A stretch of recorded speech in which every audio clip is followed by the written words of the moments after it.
here we are, pre-Friday, aka Thursday. It's Peach's Pit Party on K-Bear 101. My lunch break, I decided to go to a particular sandwich place, placed my order through the app, went to that specific sandwich place, waited in the drive-thru behind like 3 cars, got to the window. Then the workers, they didn't even acknowledge me. They just kept doing their thing. I'm sure they were busy, so I was like, whatever. Then about 5 to 10 minutes passes. I go, okay, what are they doing? Sure enough, the lady comes to the window and goes, are you sure you placed your order at the right insert business name here? And I looked at my phone and, of course, was not there. I placed it at the wrong one. First world problem, I know. Anyway, if you want to get a hold of me, you can over at 208-535-1015. Oh, I had to go all the way to Ammon to pick up my sandwich. Not only that, but the other location that I actually put my order at, yeah, they don't have a drive-thru, so I had to get out of my car. Can you believe that? Again, I'm being sarcastic here. I'm really hoping nobody's going, Peaches is complaining about this? No, it's a first world joke. First world problem joke kind of thing. Placed at the wrong one. Went on a nice little drive from one town to the next, even though the 2 towns are right next to each other, like Pocatello and Chubbuck, Anyway, I am tired today. I don't want to sound like Victor, but I really am. I don't know what it is, but today just feels like a day. It just feels like even though it's pre-Friday, it's nice and pretty outside. It is a little cold. It's a little, but it is sunny.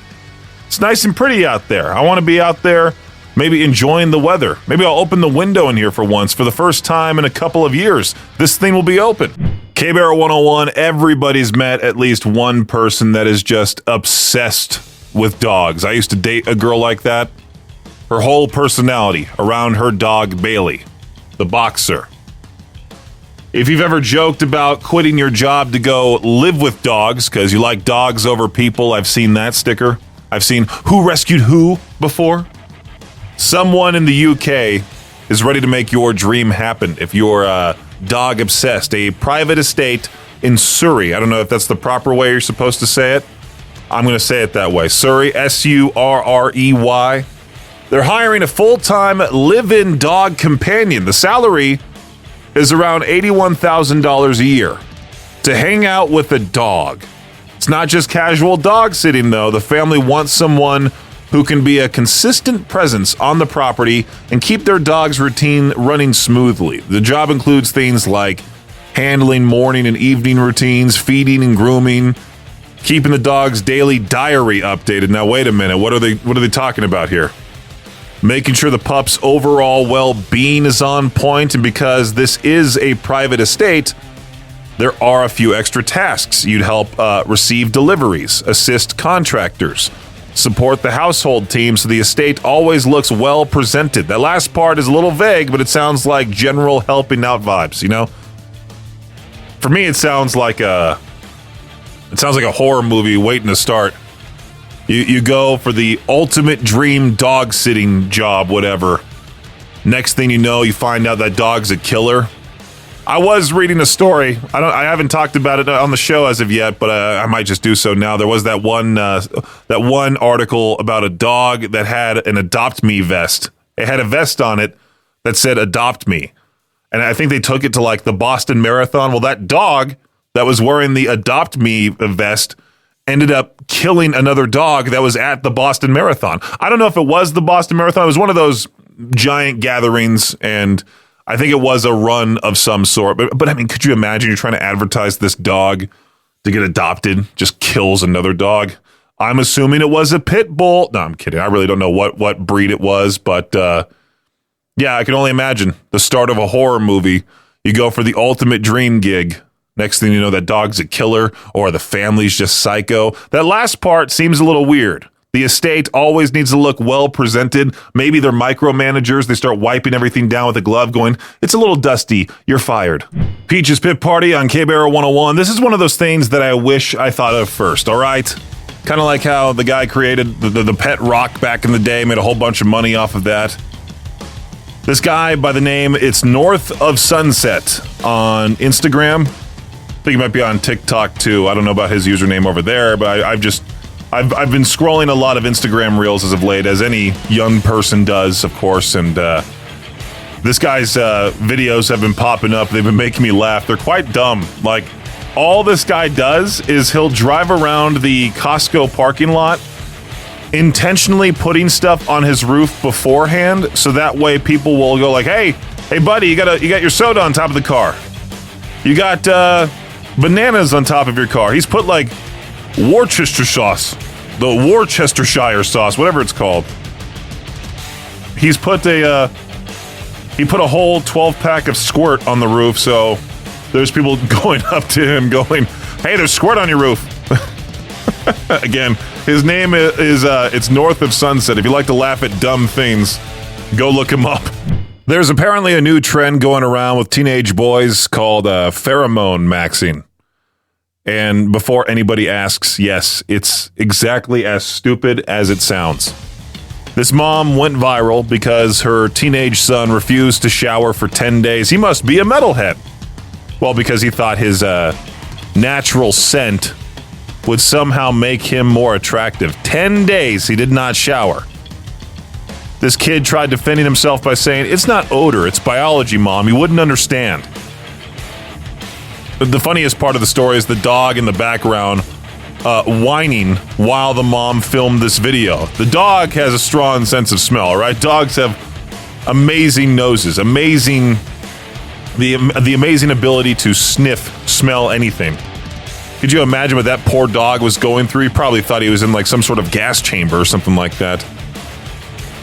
Teenage boys do not need encouragement to avoid showering. They're already dangerously comfortable smelling like, hoodie fabric and staying up till 2 a.m.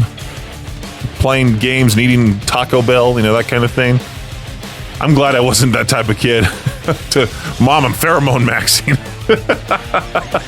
I love how the mom suggested, hey, why don't you shower max and get yourself clean? Here's Eva Under Fire with Maria Brink of In This Moment. Villainous on Peach's Pit Party. Seattle Mariners catcher Cal Raleigh? Yeah, might have found the trick to banish away a streak of bad luck. Raleigh was mired in an 0 for 38 slump when the pitcher Logan Gilbert suggested that he shower with his uniform on to wash off the bad mojo. We were just talking about that teenage boy that was hasn't showered for 10 days because he's trying to pheromone max. And this dude, this guy's teammates just suggests, hey, why don't you shower with your uniform on to wash off the bad mojo or juju from the baseball gods. That's exactly what it says here. And the unorthodox shower worked. Raleigh snapped his funk with 2 singles. I bet that teammate was just trying to pull a prank on him, and sure enough, he went through with it, and look at that. He got his groove back. It's like that Like Mike movie, only worse. Earlier this week, the Los Angeles Lakers were eliminated from the playoffs, and LeBron James said he didn't know what he was going to do next. He's an unrestricted free agent, so he can retire. He can resign with the Lakers, or he can re-sign with the Lakers, or he can sign with any team in the league. While LeBron might not know what's next, sports bettors have some ideas. Surprisingly, the odds favor him going to the Cleveland Cavaliers at plus 175 odds. That comes in just ahead of a return to the Lakers and retirement, which are tied at plus 275 apiece. Catherine Legg will attempt to become the first woman to race in the Indianapolis 500 and the Coca-Cola 600 on the same day. Legg, who's already entered in her 5th Indy 500, has been picked up by Live Fast Motorsports to drive their number 78 car in Coca-Cola 600 at Charlotte Motor Speedway on the night of May 24th. Legg has raced in 8 NASCAR Cup races over the past 2 years and finished 35th last week at Watkins Glen. 5 drivers have competed in both races since 1994, with Tony Stewart the only one to complete all 1,100 miles in 2001. That does it for your Shot Clock Sports Update right here on K-Bear 101. It is Peach's Pit Party on K-Bear 101.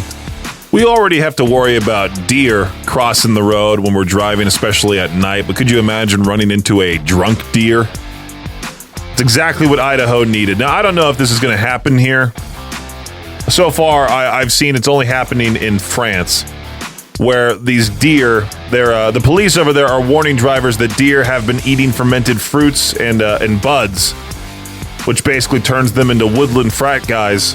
Did I say fat guys? Frat guys stumbling through traffic. There's a video of a deer just falling over in a field. Dude's hammered. I feel like it's already bad enough as it is with how dumb deer are, especially when it comes to the street. They freeze up like a possum. A deer will watch your car approach from 400 feet away, wait patiently, then launch itself directly into traffic. Now add those fermented berries into the equation. Fantastic. The police warning is funny too, because how exactly are you supposed to identify a drunk deer? Like, how do you do it? Is you just watch it fall over like the one in the video? Is that it? Now, this story is obviously horrible. This 88-year-old woman died after reportedly losing control of her mobility scooter going off a cruise pier in the Bahamas. But I'm sorry, the phrase mobility scooter plunged off the pier just makes me laugh. And I think that's why people awkwardly chuckle reading it at first, because not because the situation itself is funny, it's awful, but because your brain is trying to process a sentence that sounds bizarrely cartoonish until reality catches up. Like, what if that was your grandma that just died because she plunged off the pier and you watched her? Like, your whole family goes on a cruise, your 88-year-old grandma, she wants to come along, be with the family. You're like, of course, can't wait to spend time with you. What happened there? Did her mobility scooter just go haywire, or what happened? Or did she like not know how to operate it? Because when you get older, you know, those motor skills, they stop working. Like, you stop having the motor skills the older you get. They get worse and worse and worse and worse. My grandpa almost drove right into a Burger King. He was in a parking spot, went to go back up, put the car in drive. Oh, man. I can only imagine this lady did the same thing. She was trying to put the scooter in reverse. Next thing you know, she puts it in drive, drives to her death. Jeez. All right. Before I make somebody mad that I'm laughing at old people dying, I need to stop. I need to move on here. There's a growing job out there right now called an AI trainer, which still sounds completely made up to me. Apparently, companies are hiring people to basically teach AI systems how to sound more human, give better answers, recognize mistakes, all that stuff. So we've officially reached the point where humans are training robots how to talk to other humans. Very normal timeline we're living in. I think this article even focuses more on the fact that these people are training AI to do their jobs in the future. Yikes. Well, I did want to talk about this. A bright side to this. HireEastIdaho.com. You can find real jobs for people on there. The whole website is redesigned. It's packed with local jobs from local companies around East Idaho. This week's Hire East Idaho Job of the Week, in case you haven't heard me talk about it yet, is a sales rep position with Grand Peaks Prime Meats. It's a remote opportunity even, with the potential to earn about $100 to $500 daily. That's a lot of money, right? You'd work directly with customers, take orders, communicate with the butchers, help build relationships, identify sales opportunities, make calls, all that good stuff. The future keeps reminding us that people who are good with other people still matter a lot. You know, Grand Peaks is looking for self-motivated people with strong customer service skills, experience in sales, restaurants, butcher shops, or even or food service too. Bilingual English and Spanish speakers are preferred. So if you're personable, driven, looking for something with serious earning potential, check it out at HireEastIdaho.com.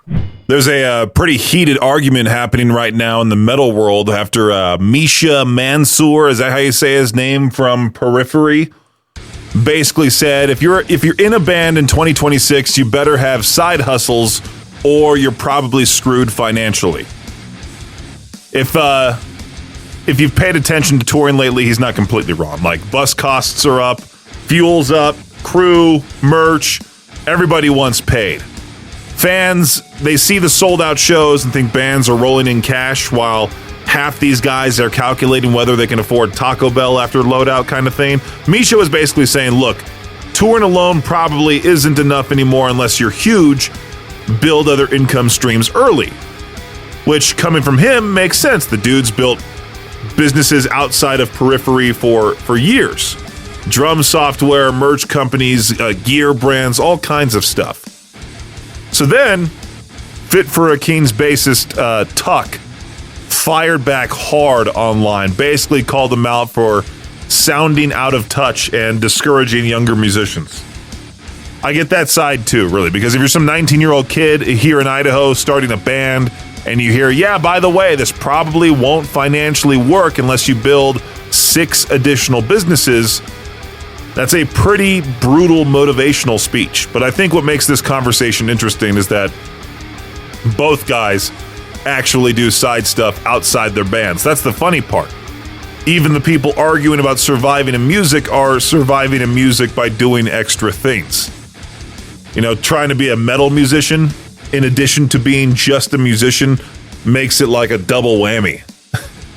Everybody complains about ticket prices and merch prices, then forgets there's 5 dudes in a van trying to cross the country while diesel prices look like mortgage payments. You know, smaller bands, they're getting squeezed. They're getting squeezed the hardest. You can't survive on Spotify streams, like I've said many times before. But a lot of people just see Spotify as a convenience. Like, you know, they want to stream whatever music they want to listen to. That person can listen to the same song as many times as they want. It's not going to pay the artist all that much. So many bands now stream on Twitch, sell presets, teach lessons, run Patreons because everybody needs the money. Here's Deftones on K-Bear 101. Evanescence, I believe, is dropping a new track tomorrow. This Friday, we're also getting, I don't know why I just said this Friday. That is tomorrow. I forgot today is, in fact, Thursday. What exactly are we getting tomorrow again? It's Evanescence and then new Five Finger Death Punch. There's that. There's something else. Beartooth. New Beartooth coming out tomorrow. The song is called Pure Ecstasy. Victor heard a track that's supposed to come out next Wednesday. I can't say the artist of that track either because it's secretive for now. But it did get announced that next Friday, I believe, the 21st. Is that next Friday? Let me see here. Next Thursday, the 21st. President is what looks to be releasing a new song as well. I love how we go through like these times where there's nothing and then all of a sudden like it all just picks back up. We have to add the new Motionless in White into the system. There's so much new music coming out. We can't complain about that because we love new music around here. Again, you can hear new music every single weekday at the top of the 5 p.m. hour right here on Peach's Pit Party. Anytime there's a big fat dude that's just killing it out there, makes me happy. There's a guy by the name, is it Will Cruz? Well, that's his real name. He's about, actually, no, you know what? He's 2 months younger than me. And his wrestling name, his in-ring name is Mason Rook. He spent some time on the British independent scene as a wrestler. Now he's signed with NXT, which is like the NBA G League, the minor league for baseball, that kind of thing. You get to work your way to the top there. And this guy, he's 6'4", around 300 pounds. And if you look him up, again, Mason Rook, R-O-O-K, he's not like what you would expect to be a wrestler. Wrestlers have changed quite a lot. I'm kind of glad they did. Because back in the day, they were just roided out. They were huge, and then they would die at like 35 or 40. You got wrestlers now looking like normal human beings, and they're living long lives. You know, they're still around. They're wrestling older than what those older wrestlers, when they like, older than when those old wrestlers died, if that makes sense, kind of thing. Mr. Perfect, Chris Benoit, you know, that guy, that whole story with him, yikes. There's still a few of those old wrestlers left, but I mean, they're mostly dead now, aren't they? And all the wrestlers I grew up watching, they're all retired or close to it. Batista, he's now an actor. He's a whole lot skinnier. I mean, good for him. It's much better for your heart to lose all that extra weight. Hopefully this guy can kill it out there. Mason Rook. Again, look him up. If you look at this guy, he doesn't look too much like a wrestler. Anyway, here's Dayseeker. Crawl back to my coffin on K-Bear 101. Yay, for once, today's What the Headline is not from or not in Florida. Takes us to Massachusetts instead, where a McDonald's employee went viral for doing something that should immediately disqualify you from ever touching another French fry professionally ever again. A video started spreading online showing this employee allegedly putting fries in her mouth and then dumping them back into the serving container while coworkers laughed. Now, every single person watching that video had to have the exact same reaction, right? Oh, absolutely not. This is why fast food employees cannot be doing skits at work, you know? TikTok has convinced people every moment of their shift needs content. No, sometimes your job is just put fries in the box, hand fries to customer, go home, that's it. There are few things on earth more horrifying than seeing somebody mess with food you might have eaten. Your brain instantly starts replaying every drive-through experience you've had since, 2009? You're sitting there suspicious of every chicken nugget you've ever trusted. McDonald's fired the employees involved pretty quickly and said inspectors didn't find any other health violations, which is probably the best possible outcome after a story like this. Back when I was working at In-N-Out and I was on fries, there was no way I was putting those in my mouth. Can you imagine? I'm just sitting there eating all the fries. They're like, what's the holdup on this person's order? I'm just munching down, enjoying myself. K-Bear 101, it's Peach's Pit Party. There's a story out of Alabama that somehow manages to be horrifying, sad, and bizarrely blunt all at the same time. A woman got arrested after allegedly shooting her husband, and investigators say her explanation was basically, he was annoying me. The guy died. So the situation itself just sucks. But the wording in these articles is unbelievable. According to investigators, she had recently undergone open heart surgery and said her husband kept checking on her, coming into the room, asking if she needed food, trying to help out. Apparently, she became furious over it. One report says she grabbed a handgun, waited for him to come back into the room. He didn't, so she allegedly went looking for him instead. And that's the point where the whole thing stops sounding real. This sounds less like a true crime story, more like the world's darkest married couple argument. Also, every married person hearing the story immediately had the same thought. Communication's important. There's a giant leap between I need some space right now and murder charges. The sheriff even said what stood out was how open she allegedly was about the whole thing. No fleeing, no mystery, just, yeah, I shot him. That's grim, dude. Listen, I want to stop talking about this. Hopefully I haven't annoyed Aubrey in quite some time. That's a joke. She would never do anything like that. All right, you know what? We're now getting crazy. Oh, I shouldn't say we. California getting even crazier. They're apparently exploring the idea of buses going up to 140 miles an hour. Buses. We already don't trust, regular buses. There's been plenty of conversations between me and my friends talking about public transportation. My friend Hunter, he's into the engineering side of things, and he loves to see how he plays cities skylines religiously, and he lays down highways and all this stuff that's way above my intelligence. I would love to ask him, what does he think about these buses where they can literally go up to 140 miles per hour. The proposal from Caltrans is still early stage, but they're looking at these futuristic high-speed buses running in dedicated lanes between places like Sacramento, San Francisco, LA, San Diego, all that. One concept says San Francisco to LA could take just over 3 hours. I completely understand the appeal. California traffic sucks. But again, you're still riding the bus just a whole lot faster. You got those same old people on that bus, especially in California.